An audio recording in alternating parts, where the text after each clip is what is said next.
नमस्कार मेरे साथियों। आज मेरा विषय है पटवारी सिलेबस कि पटवारी के सिलेबस में क्या है। सबसे पहले हम जानेंगे कि पटवारी का पेपर है वो दो चरणों में होता है, एक प्री और मेंस। पहले जो पटवारी का तरीका था वो एक सिंपल एक पेपर होता था, उसके अंदर सारा क्लियर है, उसके बाद में डायरेक्ट ज्वाइनिंग थी। लेकिन पिछली बार जब एग्जाम हुआ तो उसके अंदर पटवारी के दो उसके पोर्शन कर दिए। एक पहले प्री फाइट करो और प्री के बाद में जो डायमंड है उनको निकालो और उनको मेंस में लेके आओ। ये दो चरण रखे थे, प्री और मेंस के, आरएस की तरह और आईएएस की तरह प्री और मेंस इसके अंदर रखा गया था। मैं पटवारी के सिलेबस से पहले आपसे दो चार बातें और करना चाहूंगा। इन बातों को पूरा करने के बाद फिर मैं आपके सामने पूरा सिलेबस लेके आता हूं। फिर आप पेन लो, कॉपी लो और इसको आराम से छाप दो कॉपी के अंदर, ठीक है। अच्छा, मैं बात ये कर रहा हूं कि कुछ दो चार ये समझदार जो वैज्ञानिक हमारे इस फैमिली के अंदर है, उन वैज्ञानिकों से एक रिक्वेस्ट है मेरी, हाथ जोड़ के। एक वो पप्पू सिंह है, एक वो रामनिवास राम शर्मा, कौन है ये? दो चार है ऐसे इंसान। देखो, हम लोग कोई सिलेबस उतार रहे हैं या कोई बातचीत करवा रहे हैं, अब इतने बड़े विद्वान बढ़ रहे हैं, सर सिलेबस आपको पता नहीं है, ये शुरू किया वो शुरू किया, क्यों? मूर्ख है क्या हम? हमारे पास टाइम फालतू है क्या? हम जो सिलेबस करवा रहे हैं यहाँ कुछ कर रहे हैं तो इतनी समझदार बनने की आपको आवश्यकता नहीं है।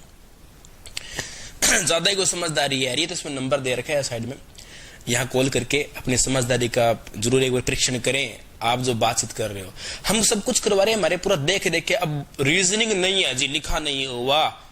पटवारी का सिलेबस को देखा है पिछली बार, इसमें रीजनिंग ठीक नहीं थी। आधार हमेशा हमारा पिछले एग्जाम का ही होता है, नया सिलेबस आएगा तब आएगा। लेकिन पहले हम यदि नया पेपर में आगे फाइट पेपर की तैयारी करनी है तो पहले पुराना सिलेबस ही उठाना पड़ेगा अपने को। उस पेपर में कहते हैं कि रीजनिंग नहीं थी। मूर्खो, तुम नहीं थी। पेपर दिया था क्या? जो जिसने दिया था उससे पूछ के देखो उसमें रीजनिंग थी या नहीं थी।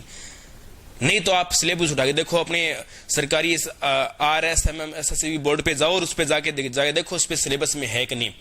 कौन कौन से टॉपिक है सुन लो, बता देता हूं आपको, पूरा टॉपिक बताऊंगा मैं। सबसे पहले आप शुरुआत में रीजनिंग से करूंगा। हाँ, वो आपकी डिमांड अलग है, सर कंप्यूटर करवाओ, साइंस करवाओ, मैं पूरी व्यवस्था। देखो कि जिनका सर आप खुद तो आ ही नहीं रहे।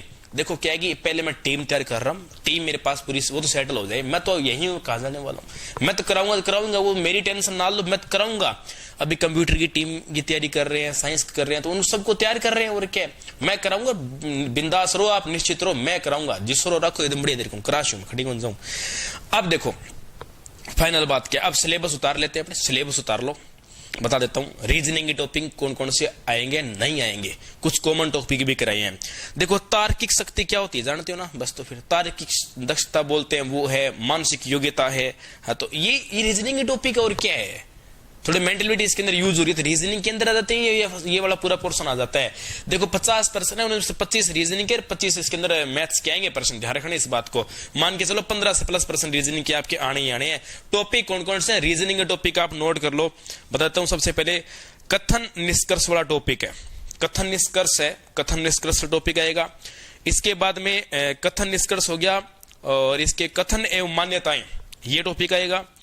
और इसके बाद में कारण व कार्य, एक ये टॉपिक आएगा कारण व कार्य का।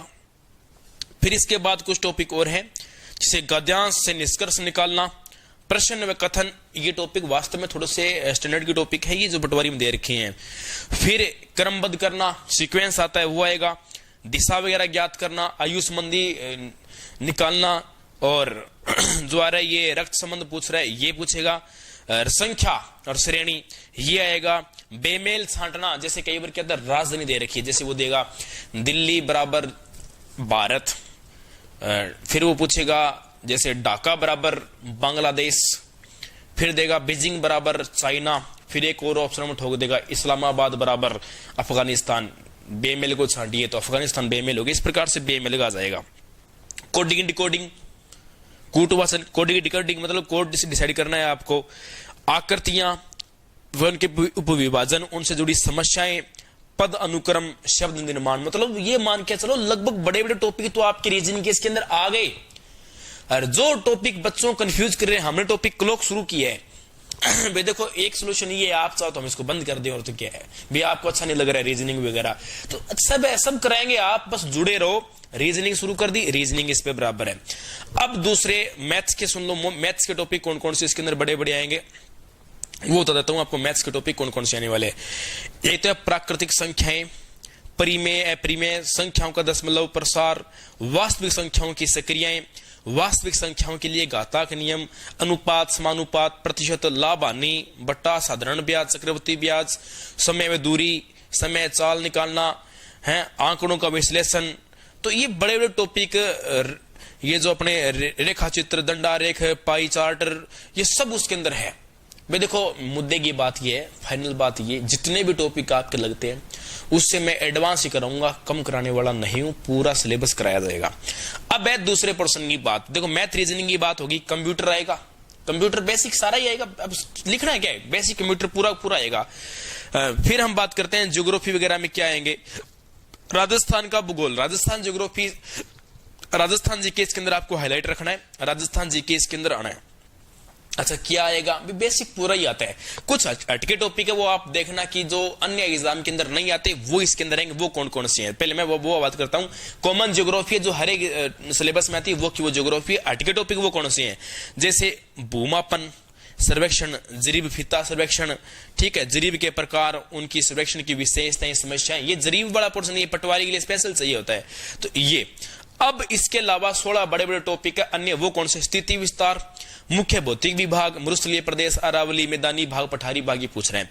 फिर अपवाय तंत्र पूछ रहा है, नदियां झीलें इसके अंदर आ जाएगी। फिर पूछ रहा है वो जलवायु, ठीक है, मृदा। अब गुरुजी जलवायु में कोपेन कुपेन भी जलवायु लिख दिया, जलवायु मतलब कंप्लीट है, कोपेन ट्रिवार्थ थॉर्नवेट सारा ही आएगा इसके अंदर। मृदा सोइल्स दे रखी है, प्राकृतिक वनस्पति दे रखी है, वन्य एवं वन्य जीव संरक्षण दे रखा है, पर्यावरणीय एवं परिस्थिति मुद्दे दे रखे हैं, मरुस्थलीकरण, ये टॉपिक वैसे भौतिक भाग में क्लियर कर दूंगा मैं बड़ा। फिर कृषि जलवायु प्रदेश व प्रमुख फसलें दे रखी है, पशुधन दे रखा है, बहुउद्देशीय परियोजनाएं दे रखी है, सिंचाई परियोजना, ये एक टॉपिक पूरा बनता है। देखो, बहुउद्देशीय परियोजना, सिंचाई परियोजना, जल संरक्षण, तीनों को एक साथ मैं कवर कर दूंगा, इनमें कोई दिक्कत नहीं है। फिर इसके बाद में क्या दे रखा है, परिवहन दे रखा है। हाँ, ये इस टॉपिक को थोड़ा अपडेट करके ढंग से पढ़ना पड़ेगा। खनिज संपदाएं दे रखी है। अच्छा, ये बड़े टॉपिक सभी आगे, इसमें उद्योग नहीं आया। अब एक टॉपिक बचता है उद्योग, तो उसको पढ़ लेंगे, क्या दिक्कत, कुदरती आ जाए तो क्या करेंगे, तो आप क्या कर लोगे, आ जाओ, आ गया तो आ गया, क्या है। ये राजस्थान की ज्योग्राफी जो कॉमन है, सब में आती है, वो की वही है। वो 4-5 टॉपिक है, भूमापन, संरक्षण, फ्री जरीब फीतार वगैरह, ये अलग से टॉपिक आ गए। इसके अलावा और क्या है वो मैं आपको बता देता हूं, कौन कौन से टॉपिक और एक्स्ट्रा आने वाले हैं इसके साथ में। वो देखो एक्स्ट्रा टॉपिक कौन कौन से हैं। राजस्थान की इतिहास, कला, संस्कृति, परंपराएं, विरासत वगैरह, इनमें से मतलब कल्चर और हिस्ट्री में क्या आएगा, सीधी बात है। इनमें सबसे पहले राजस्थान इतिहास के प्रमुख स्रोत, सोर्स ऑफ राजस्थान हिस्ट्री, ये इतिहास के स्रोत पूछ रहा है। इसके बाद राजस्थान के प्रमुख प्रागैतिहासिक सभ्यताएं, प्राचीन सभ्यता है, प्रागैतिहासिक उन सभ्यताओं की बात कर रहा है, सारी पढ़नी पड़ेगी अपन तो। फिर इसके बाद में राजस्थान के प्रमुख राजवंश, उनकी उपलब्धियां, पूरा ही आ गया, प्रमुख सारा प्रमुख ही है। मेवाड़ पढ़ लो, आमेर पढ़ लो, मारवाड़ पढ़ लो, बीकानेर पढ़ लो, आड़ोती, सारा पढ़ना पड़ जाए अपन तो सारा पढ़ना पड़ेगा। प्रमुख सारा प्रमुख ही है, उपलब्धियां भी बात ले देगी आए, कंप्लीट अपन पढ़ना पड़ेगा वो पूरो राजस्थान इतिहास, राजवंश पार्ट पूरा पढ़ने हैं। इसके बाद मुगल राजपूत संबंध, जब आप पूरे इतिहास पढ़ शायद मुगल राजपूत संबंध आप ही क्लियर हो जाएगा। वो तो पूरे इतिहास में देखा जाए तो राजपूत संबंध स्पेशल भी पढ़ना पड़ेगा। मुगल राजपूत थोड़ा इंडिया का मैट्रिक्स के अंदर आ जाएगा ये वाला। अब इंडिया अपने आप ही आ गया ना, अब इंडियन हिस्ट्री गुरुजी नहीं है तो क्या आ गया, तो मुगल इतिहास पढ़ना तो सागर पढ़ना पड़े, तुम आप ही आ जाओगे इंडिया लोग तो। फिर इसके बाद स्थापत्य कला, अब स्थापत्य कला में राजस्थान के दुर्ग, किले, अब अलग अलग बताने की जरूरत को नहीं कि किला सी कि मस्जिद, तो सारे की स्थापत्य कला में मंदिर, दुर्ग सभी आ गए इसके अंदर, ठीक है, किले वगैरह। फिर महत्वपूर्ण किले, स्मारक संरचनाएं, वो सारी ये बात कर रहा है। राजस्थान के धार्मिक आंदोलन व लोक देवी देवताएं, राजस्थान के प्रमुख चित्रकलाएं, प्रमुख है सारी। फिर इसके बाद शैलियां व हस्तशिल्प। फिर ये दे रहा है राजस्थानी भाषा व साहित्य की प्रमुख कृतियां, क्षेत्रीय बोलियां, ये टॉपिक कई करवा भी रखे हैं मैंने ये। फिर इसके बाद में मेले, त्योहार, लोक संगीत, लोक नृत्य, वाद्य यंत्र, आभूषण, राजस्थानी संस्कृति, परंपरा, विरासत, महत्वपूर्ण ऐतिहासिक पर्यटन स्थल, राजस्थान के प्रमुख व्यक्तित्व, राजस्थान की रियासतें व ब्रिटिश संधियां, 1857 का जन आंदोलन, मतलब क्रांति की बात कर रहे हैं। फिर इसके बाद में कृषि व जनजातीय आंदोलन, प्रजामंडल आंदोलन, राजस्थान का एकीकरण, राजस्थान का राजनीतिक जनजागरण व विकास, महिलाओं के विशेष संदर्भ में, ये सारी ये आपके जो मुख्य बातें आ गई, इतिहास और कल्चर की इसमें बातें आती है। अब इसके बाद जो पोर्शन बचता है वो है हमारा भारत का संविधान। देखो राजस्थान का संविधान को स्पेशल तो है, संविधान भारत का ही संविधान है। राजनीति बात कर रहे हैं और प्रशासनिक व्यवस्था की बात हो रही है। इसमें एक तो भारत का संविधान, संघीय कार्यपालिका, व्यवस्थापिका एवं न्यायपालिका, मौलिक अधिकार, कर्तव्य, नीति निर्देशक तत्व है। ठीक है। राज्यपाल, मुख्यमंत्री, राज्य विधानसभा, उच्च न्यायालय, जिला प्रशासन, राजस्थान लोक सेवा आयोग, राज्य मानवाधिकार आयोग, लोक आयुक्त, राज्य निर्वाचन आयोग, राज्य सूचना आयोग, राज्य महिला आयोग, लोक नीति, विधिक अधिकार, नागरिक अधिकार पत्र। अच्छा, इसके बाद में राजस्थान में स्थानीय स्वशासन, ग्रामीण नगरीय निकाय, मुख्य विशेषता, संरचना, शक्तियां, समस्या इनकी 73वां 74वां संविधान संशोधन विधेयक, ये सब इसमें सिलेबस में दे रखा है। ठीक है। तो आपसे रिक्वेस्ट है, फालतू ना टाइम खराब करें। मेरे कोई फर्क नहीं पड़ता है। एक ये चुलबुल ऐसी फालतू में चुलबुल लगे रहते हैं, गुनगुन करने से ना मेरे कोई फर्क पड़ता है। मत अपना टाइम खराब किया करो, मेरे कोई फर्क नहीं पड़ता है। मेरे साथी चाहने वाले, मेरे को सपोर्ट करने वाले हैं। आप जैसे 2-4 लोग अपवाद करोगे, उन 2-4 मच्छरों से अपवादों से मेरे कोई फर्क नहीं पड़ने वाला है। मेरा इतना बड़ा परिवार, ये 2.25 लाख विद्यार्थियों का परिवार है, तुम्हारे 2-4 मच्छरों से कुछ नहीं होने वाला है। मेरे पास बहुत बड़ी सपोर्ट है, मेरी पूरी बड़ी फैमिली है। तो अपना कीमती इसमें कहीं और जाए खराब करें, मेरे जैसे आदमी को कोई फर्क नहीं पड़ने वाला है। अच्छा, अब 2-4 काम की बात और सुनाओ। काम की बात ये, कई विद्यार्थी बोल रहे हैं सर राजस्थान की जो भारत का संविधान आपने बीच में बंद कर दिया। देखो विद्यार्थियों, उस टाइम मेरे पास व्यवस्था नहीं थी राजनीति विज्ञान की, तब मैंने ये टॉपिक सारे शुरू किए थे। मैं बंद नहीं करूंगा, मैं क्या करूंगा, ये प्रशासन दे रखा है, आपके प्रशासनिक व्यवस्था है, मैं ये प्रशासन करवा दूंगा। राजनीति के हमें 3 टीचर अलग अलग चाहिए। फर्स्ट ग्रेड की जो राजनीति है वो थोड़ी सी अलग है। फर्स्ट ग्रेड की राजनीति के लिए मैं एक अलग व्यवस्था कर रहा हूँ। नरेंद्र सिंह शेखावत सर आपके ये अच्छे रूप से कराएंगे, आपको कोई किंतु परंतु नहीं है। फिर भी आ जाए तो मेरे को आप बोल देना सर इनसे हम नहीं करेंगे। आपके सामने हम 3 फैकल्टी होगी, देख लो। पॉलिटिकल साइंस, जिससे मन करे उससे पढ़ लेना। आप कहोगे जी इससे इन तीनों में किससे करनी है, मैं करा दूंगा, जीतराम चौधरी जी करवा देंगे, NS शेखावत। तो 3 हमारे पास पॉलिटिकल साइंस की फैकल्टी है। मैं बता रहा हूं, देखो पटवारी का जो सिलेबस है वो तो करेंगे जीतराम जी, फर्स्ट ग्रेड का करेंगे NS शेखावत, और जो प्रशासन करवाना है वो कराऊंगा मैं। प्रशासन पूरा मैं कराऊंगा आपको, पूरा। हाँ, ज्योग्राफी हिस्ट्री, देखो ज्योग्राफी हिस्ट्री मैंने पहले भी बहुत करवा रखी है। थोड़ा सा मुझे समय दो, मैं हो सकता है मैं लाइव आके कराऊंगा आपको मैं। हाँ जी, कई बसर आप लाइव शुरू कर दो। टाइम सबका सेट करके रखेंगे, जो आपका टाइम उचित है। मैं देखो सारा टाइम मैं देख लूंगा मेरे क्या सेट बैठ रहा है। देखो प्रॉब्लम तो बहुत से लोगों की होगी भी, लेकिन उन सभी समस्याओं का मैं ध्यान रखूंगा, फिर मैं टाइम सारा सेट करूंगा। आप जैसा चाहोगे वैसे ही टाइम रखा जाएगा।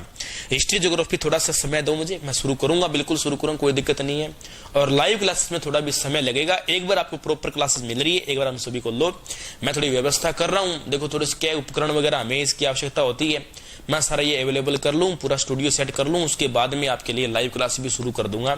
तब तक आप मेरे साथ बने रहो, और आप ही का सहयोग और आपकी मेरे पास सपोर्ट है। जय हिंद, जय भारत। ओके, धन्यवाद।